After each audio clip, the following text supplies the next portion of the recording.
You won't believe this. We just ran a full COBOT simulation on the RDK X5 using ROS2. Wanna try it yourself?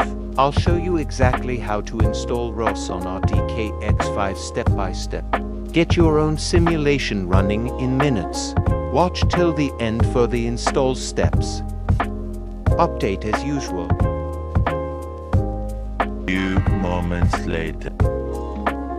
Install required packages and add ROS2 GPG key. Then, add repository. Next, install ROS2 Humble.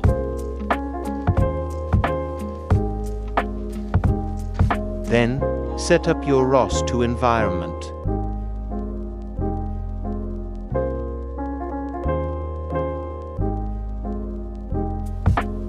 Final step, verify your ROS2 installation.